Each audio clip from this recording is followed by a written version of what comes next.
I'm Amber Davis, and this is your 5-minute call. This is the space where musical theatre takes centre stage. From unforgettable backstage stories with incredible special guests to insights from my life and my theatre journey. We're leaving it all on the mic every single week, so let's jump in. So this week's really exciting because we have our first guest on the podcast, and that Welsh queen is the Lucie Jones. It was just so lovely to have her on. She was vulnerable, she was so knowledgeable, and I hope that you enjoyed this episode as much as I did. Today's really, really exciting because we have our first guest on the podcast. Now, this person, I love her, one, because she's Welsh, two, because she's a vocal genius. Oh.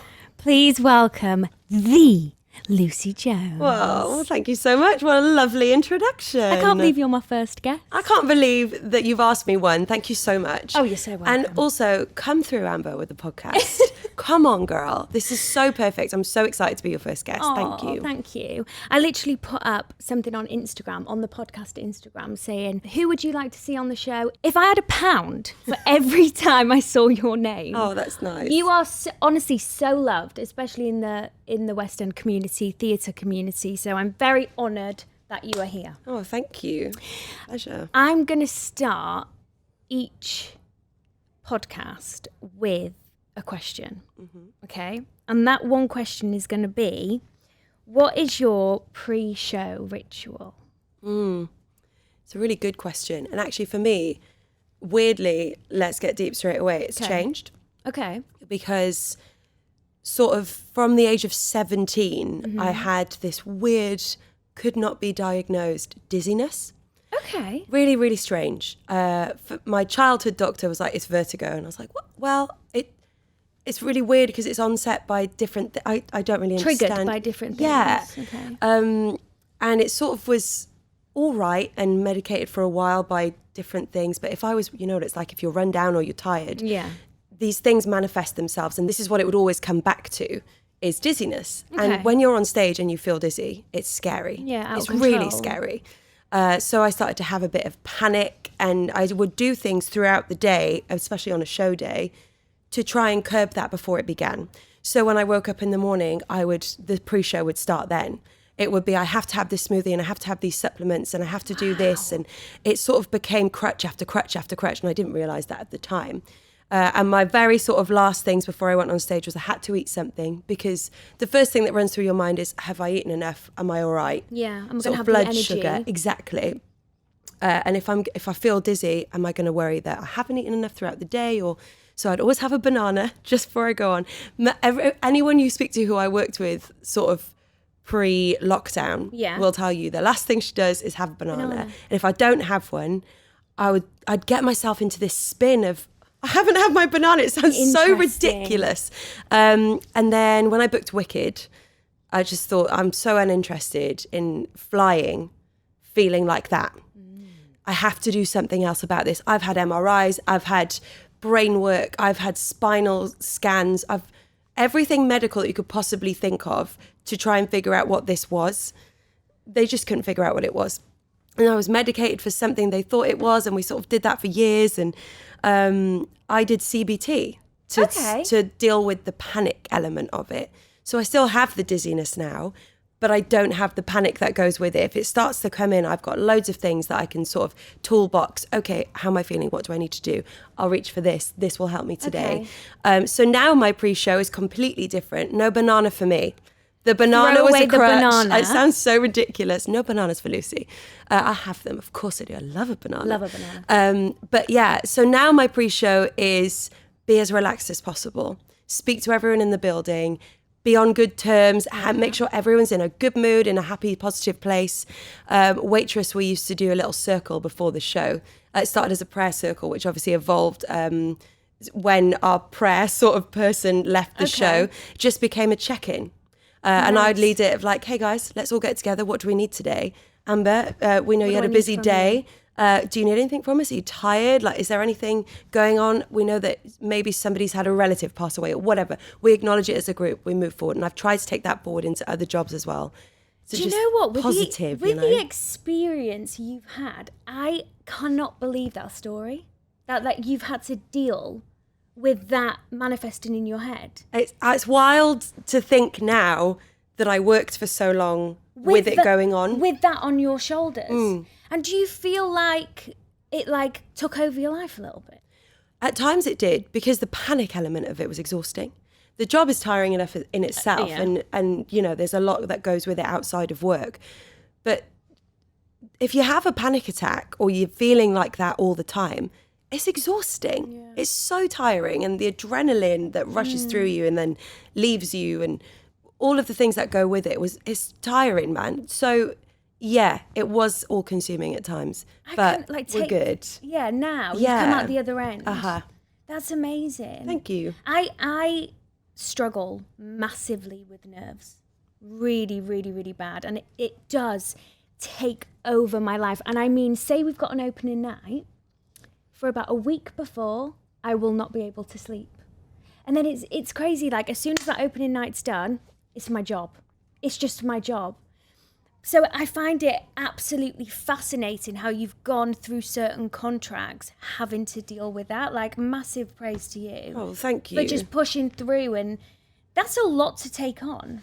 Yeah, it is a lot to take on, but I've been lucky, actually. I've had lots of good people around me and... Support system, babe. Yeah, absolutely. And just to go back to what you just said there, that week before your press night or your opening night, that speaks to who you are, right? In a good way. Because if you didn't care... Or if you just were like, oh yeah, I'm just going to do this job, you wouldn't have that. No. So it's actually maybe a nice thing. Yeah. So next time you have that and you're awake in the middle of the night, just remember that it's because you're a good person and you care about what you do. Care. Yeah. We want to be the best version of ourselves. Absolutely. Now, let's go back right to the beginning. Okay. How and when did you discover this voice? I always loved to sing. I always loved music. My parents are very sort of interested in music. There's music playing in the house all the time. Okay. My mum would sing everything. I've got a 7-year-old niece. Okay. And it's been lovely for the last 7 years to see my mum singing with her the way that I remember her singing with me as a kid. Oh my God, and I'll sort cry. of, no, do you know what I mean though? It's so lovely to have seen that, and I really never really understood exactly where it came from, but my mum sings all the time. So I think I just had that around me always. And I always loved musicals, and I loved pop music. But I also, like, when I was in high school, I had my goth phase.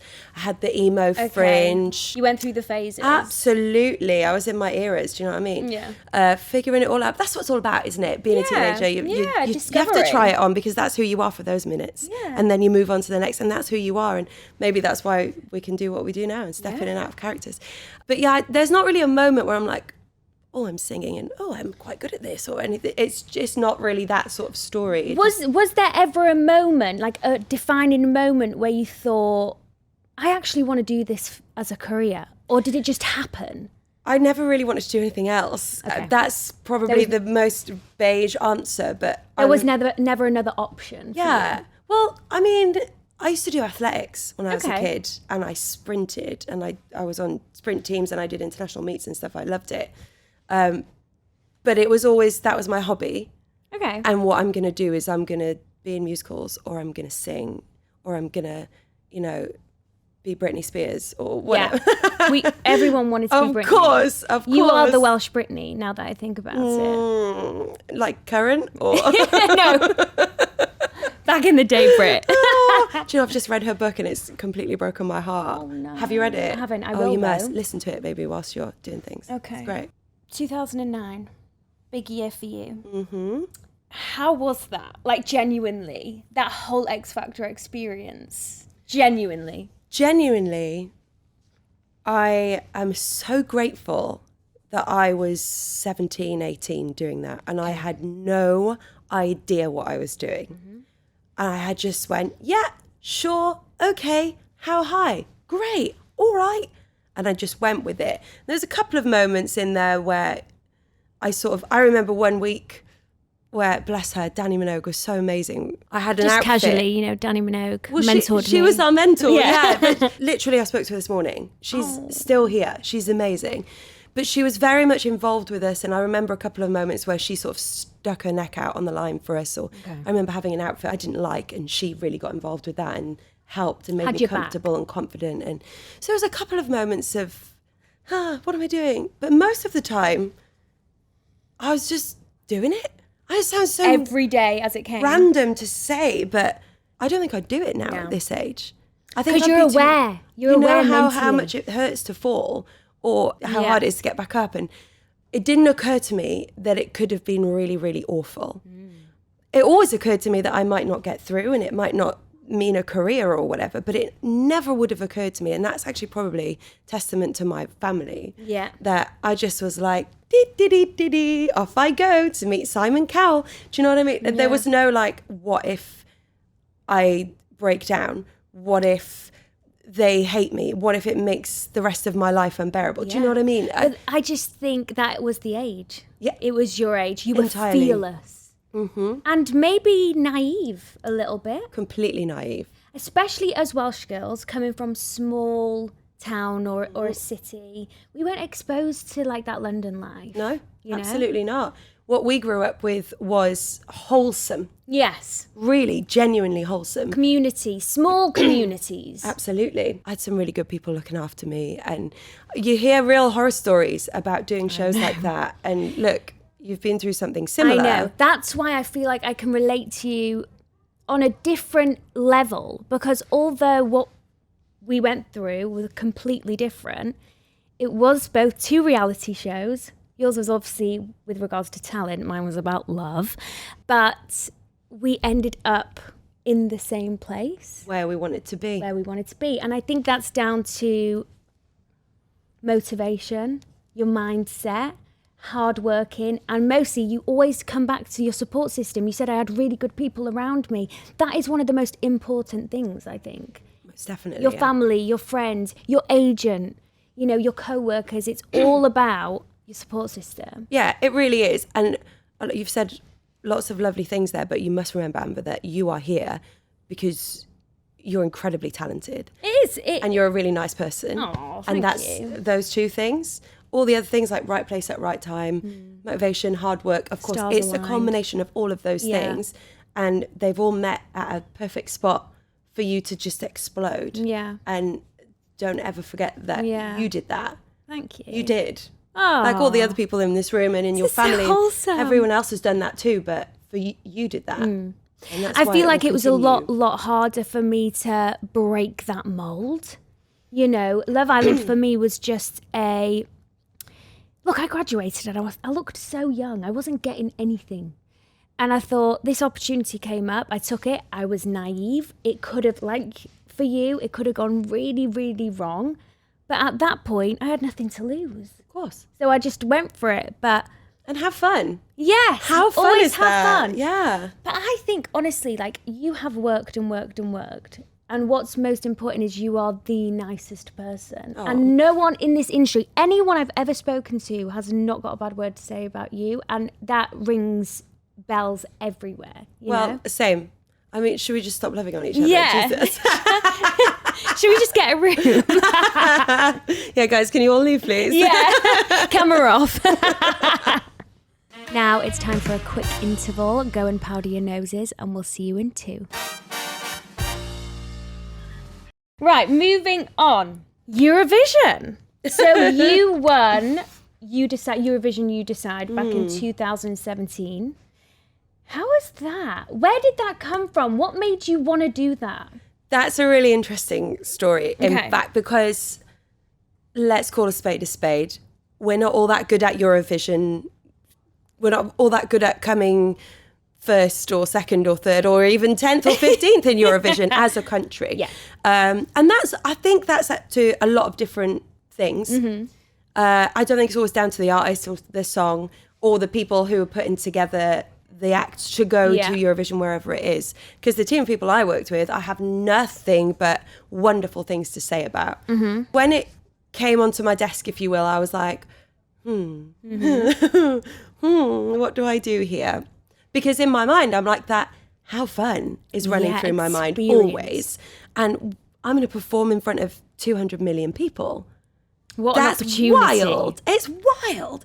And I'm going to travel to another country and I'm going to meet thousands of people who are like-minded and are there to have a good time. But also, I'm older now. I've been in the industry for almost 10 years and I know now a little bit more. Yeah. So that what if it doesn't go well is there. In the back of your mind. Absolutely. Like kind of creeping further and further forwards as time is going on. I got contacted by this wonderful man called Guy from Universal, who was sort of getting a team of people together to audition for Eurovision. And he contacted us and said, we'd love Lucie to come in and sing. And my manager at the time was like, I think this would be great. Why don't you just go in and meet them? And I was like, yeah, okay. So I went in and sat down and they played some songs and they had all these like bangers and like Europop. And then they got to this ballad, which was like a piano sort of demo of it. And I went, that one. And they were like, ooh, ballads never do well. And I was like, in my head, I'm going, do we ever do well? Like, does it really matter? Yeah. And I said, if you'll give me 10 minutes to have a learn of that song, I'll come back in and I'll sing it for you. And if you still feel that way, I'll just leave. Yeah. And that will be the end of that. And thank you so much. And they're like, okay. So I went out and I listened to it and I played with it a bit and we worked on some of the lyrics and I went back in and sang it and they're like, great, okay, let's do that. I was like, thank you, that's great. Yeah. I know myself, I know where I am, I know what I can do. And I thought, I like this song and I believe in this song. I grew to really love the song and find some really personal moments through it.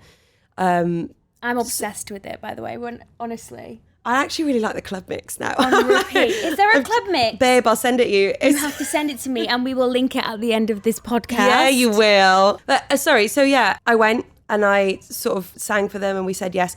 And then I spoke to my theatre agent, I've been with since I was 17. Okay. And I said, I'm thinking about doing the Eurovision You Decide UK contest. Mm-hmm. Silence on the other end of the phone. I was like, bearing in mind, if you come into this industry from a reality television angle, you have to really fight to earn your stripes and to gain credibility. And it's not all about what other people think of you. Of course it's not, because if a producer wants to employ you, that's the end game. But it's really important that your peers and your colleagues understand why you're there. Yeah. And also, I think we just need to tell people, I think when you have, say, a name, you've come from a reality, they think, oh, it's so easy, they've just walked into the industry. Mm-hmm. It is not. Of course not. You have to fight for credibility. So I'm so glad you brought that up. Absolutely. But that's what was at the front of his mind when I mentioned this.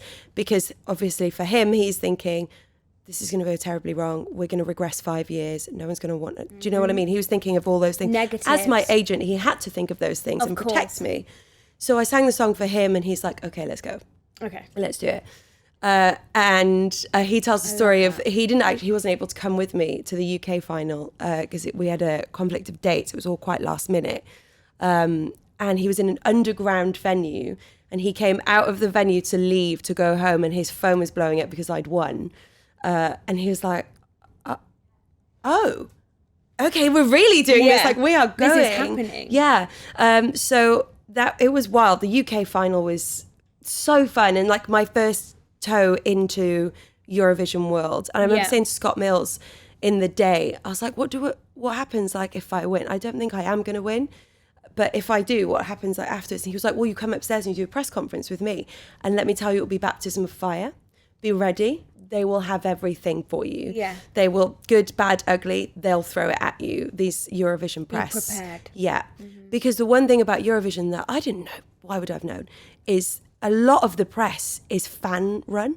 It's like fan blogs and blogs, but they're hugely influential with it. Wow. They are the moment with it. Okay. So I went up into this press conference room and it's you know, like when you watch a TV show and something unexpected happens with like an underdog and they're pushed to the front of the crowd and it's like paparazzi and I was like that and I just was like, I didn't expect this. I don't know what I expected. I was just like, going along with it again.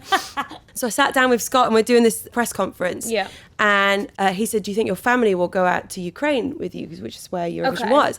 And I opened my mouth to answer, and from the back of the room, I didn't realise, but my dad had talked his way into this room, right? Talk about, I can imagine your parents doing the exact same thing. My dad and my mum were at the back of this room. My dad went, hell yeah! And I was like, oh, okay, this now feels really real because Dad's in the room. It was very sweet. And then off we went to Ukraine, and it's mental. It really is, like, it's huge. Nothing else. It's actually huge. It takes over a whole city and some. They build arenas for it. It's incredible. And what I also didn't realise is that they sell tickets to the dress rehearsals and the tech rehearsals. And so you've got 20,000 people in front of you at all times. Which is good?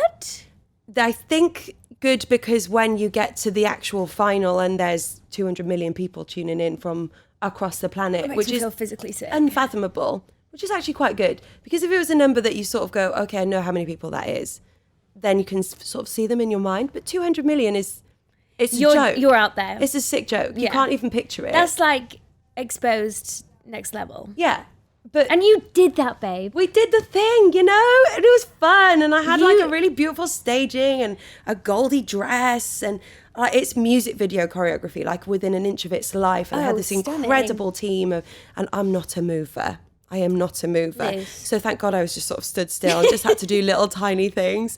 But it was like so fun. That feeling after, was it just like, I can't even imagine that feeling when you came off. The elation, yeah. I mean, I will say, actually, when we were in the dress rehearsal and you go, have you watched Eurovision on the telly? No, not for years. Okay, so after you sing, you go into what's called the green room. It's like sofas or tables or whatever, so that when they're reading out the results, the cameras can come to each country and you sort of know if you're going to get good points because the cameras move to you before.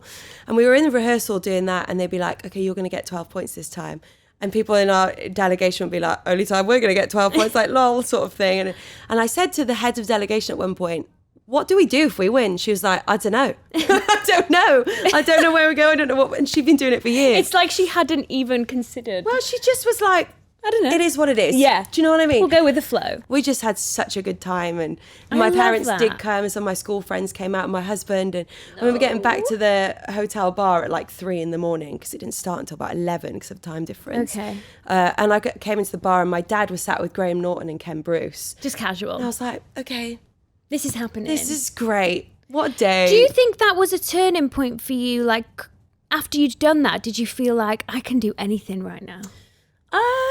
Maybe. I mean, not sort of consciously, but there must have been a shift, because it was huge. Yeah. It was crazy town, and I was also on tour at the time. So. Different level. Yeah, it's unbelievable, and it's like I said, a level that's sort of unfathomable. Yeah. Because it's not like you can exist there and continue there unless you're like Ariana Grande or and for a musical theatre girl, come on, do you know what I mean? Like it's mental.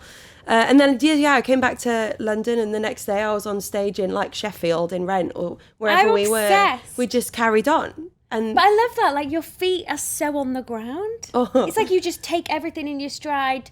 I love it. Well, you never know what's going to happen, do you? So you never know. Enjoy it all. And you got to literally be present in every moment. Oh yeah. Now I'm going to list you a couple of shows Lucie's done. I've actually had to make a list on my phone, and this is literally just to name a few. Okay, let's start from the top. Les Mis, We Will Rock You, American Psycho, Ghost, Legally Blonde, Rent, The Wedding Singer, Waitress, Les Mis, and last but not very least, Wicked. So you did your debut as Cosette. How old are you? 18. Casual then. Yeah, so really casual. cash. How was that? Amazing. I loved it. It's the perfect show to join as a youngster. They've been running for a long time. They're a really great company to work for. On my way to my final audition, I was on the tube, and I was sat opposite Samantha Barks on the tube, and I knew who she was. And she took her headphones out at one point and went, I love your boots. And I was like, I love your belt. And I was like, you Samantha Barks? And she went, yeah, you Lucie Jones? And I went, yeah. And that was the beginning of the end. She was bridesmaid at my wedding, like we're best friends. And so we went into the audition together, both auditioning for Eponine. And then they came to me and sort of said, well, it was Cameron, darling, you just don't look like an Eponine. I'd love to hear you sing for Cosette. would you? And I was like, Yeah. sure. Okay. So I went to the piano and I was like, I don't know it.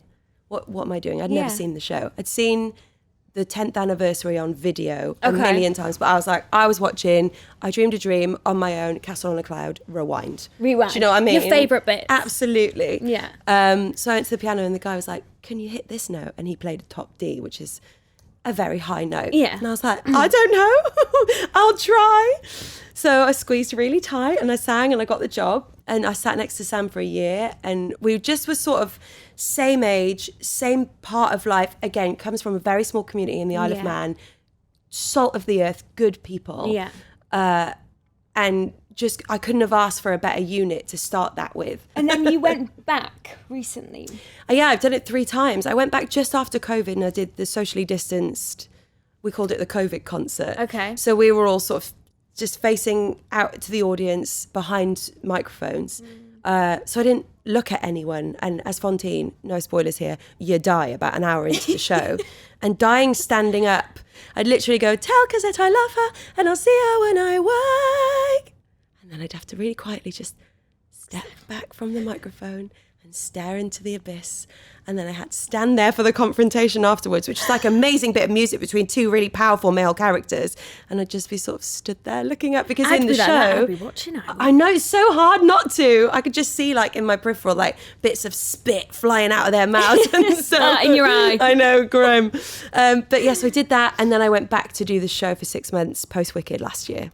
And I saw your performance on BGT. Oh yes, with Susan Boyle. And it was just the way you came out and it was just like a breeze. And I just thought, she's just a magician. When it comes to your voice, you know your voice. Oh, I mean, you've got thank all you. the experience. It's taken a long time. Yeah. I do feel like I trust it now. Yes. And I like that. I like the fact that, you know, it is about experience. You've done so many things and do you feel like it's only recently you feel like you fully trust it, or when did that happen?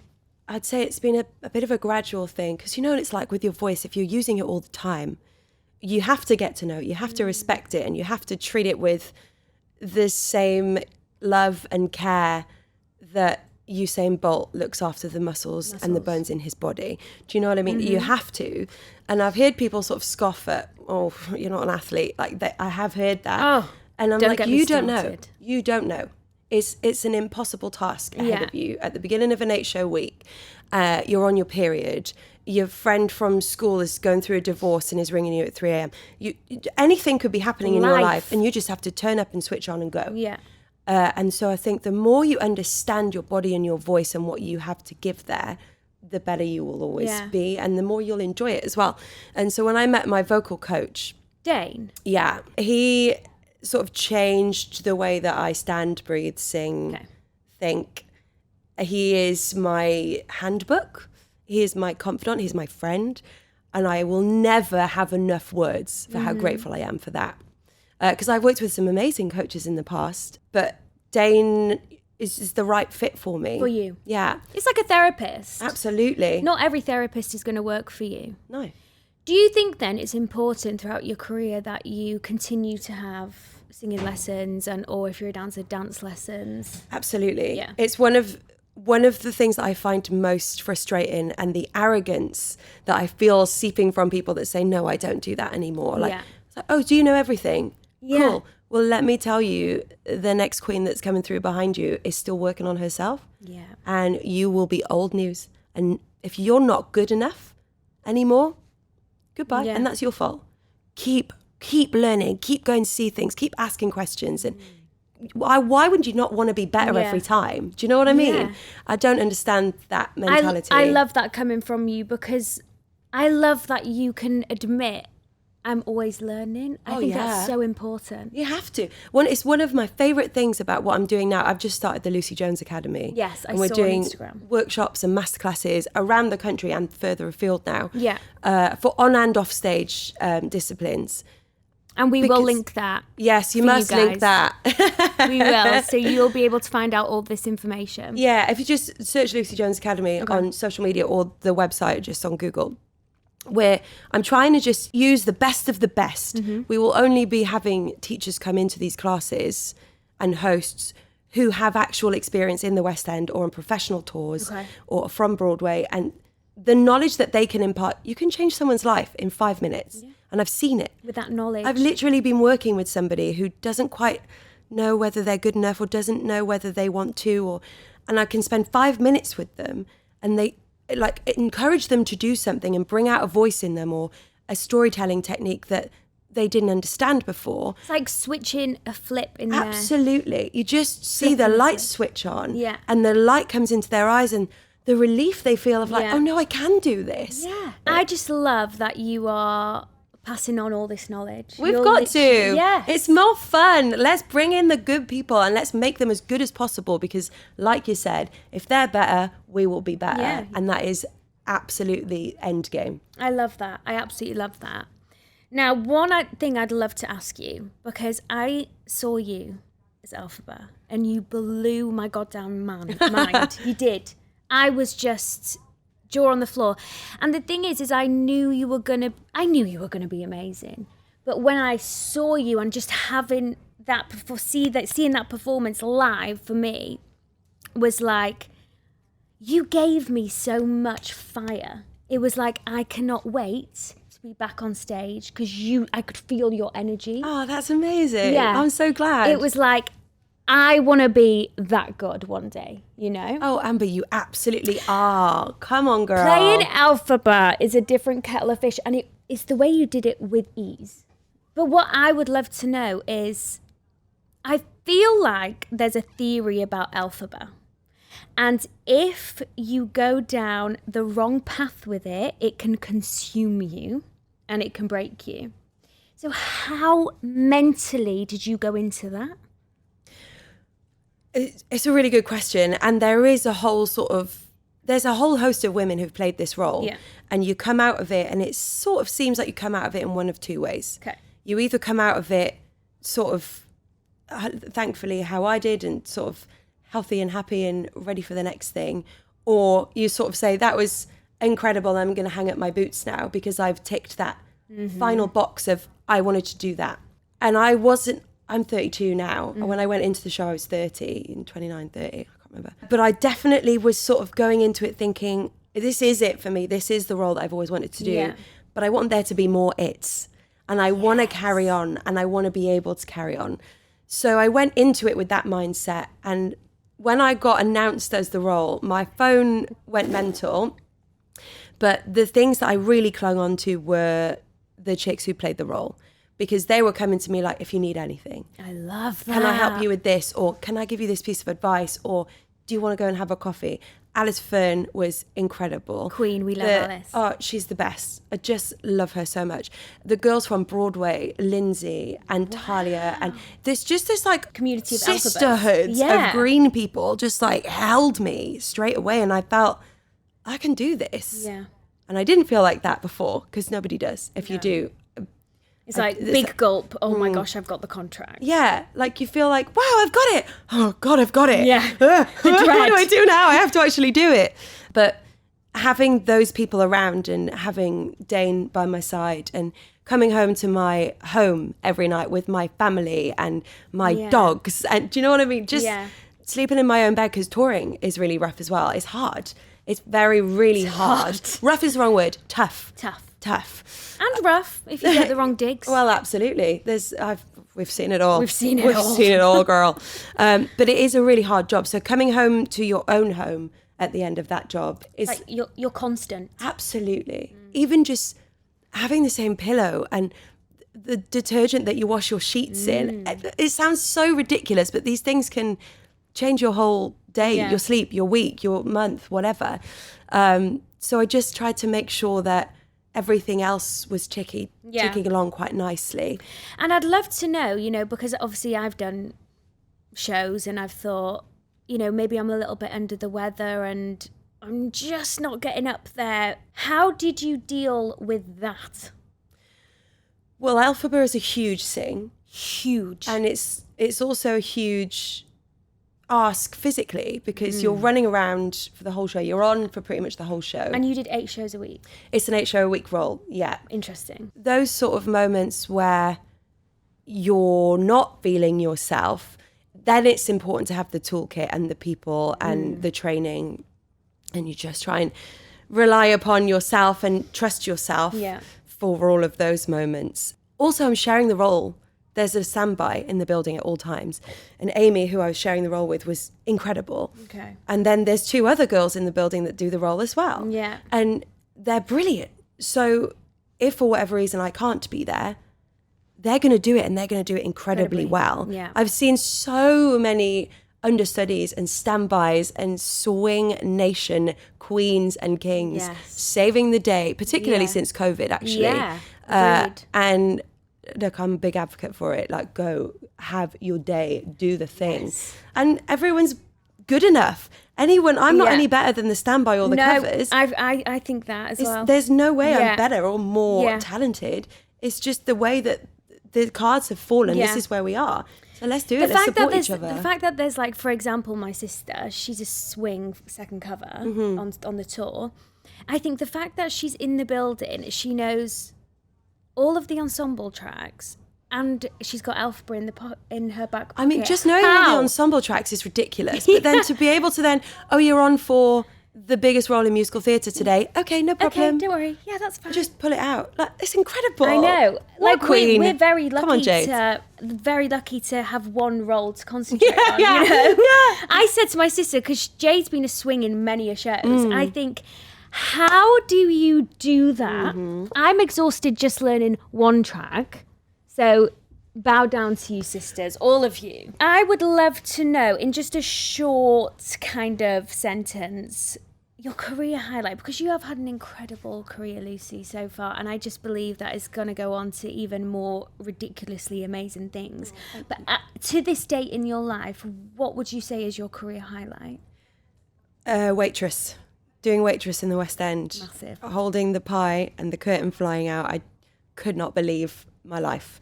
And that job has brought me unbelievable opportunities all over the world. And so that was a continues turning point. to. Yeah, big time. That was my first leading lady West End job. I'd love to ask you a question that's come in from our listeners. How do you deal with the pressure of auditions? No one ever talks about it. The pressure of auditions. Are you a good auditionee? I feel like you are, because you've worked so much. I am and I'm not. Okay. There's no 2 auditions are the same. That's one thing I'll say is that if you are a person who wants to be in this industry and you're listening to this podcast, do not expect to go into 2 rooms and even a recall for the same job. Yeah. They're never going to be the same. You have to read the room. Some people want to get up and shake your hand. Some people don't want to come anywhere near you. Some people are going to smile at you and make you feel like you're an old friend. Some of them have seen 500 people that day and they just want to hear you sing. Yeah. There's never 2 that are the same, and you just have to accept that. It's not about you. It's about them and about what they want from the day. And they might have had their friend from school getting divorced ringing them at 3 a.m. yesterday. They might be on their period. Do you know what I mean? Yeah.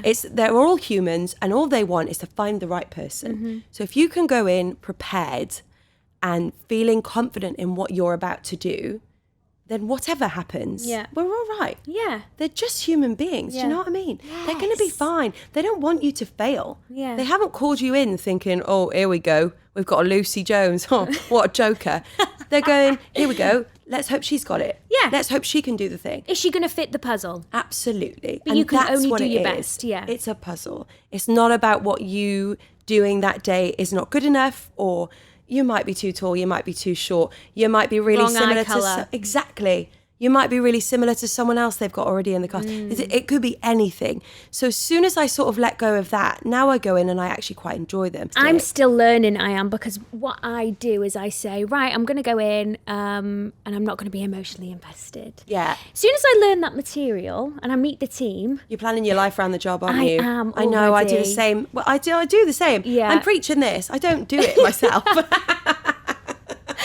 And I'm just like, oh, I didn't get it. Okay, I give myself 24 hours to be a little bit upset, and I let it go. Yeah. But it's so hard. Do you know what? I heard a theory a few years ago, and I've tried to hold that on. It's you walk into an audition room and say you're an apple, okay? But they were just looking for an orange that day, and you're an apple. It doesn't mean you're any less juicier than the orange. Yeah. You still taste great. You're juicy and you got all the bits, but they just didn't want the apple that day. And that is, I go into every audition now thinking I'm an apple. But they might be looking for a pear. Are you green or red? Green, always. Oh yeah, always, me too. You're definitely green, babes. We know that. But thank you so much for coming on. You're just like so easy to talk to. I'm sure the listeners are going to absolutely love it, get to know you a little bit more. Everybody loves you. I love you. This has been so fun. Thank you so much. You're very welcome. See you next week, guys.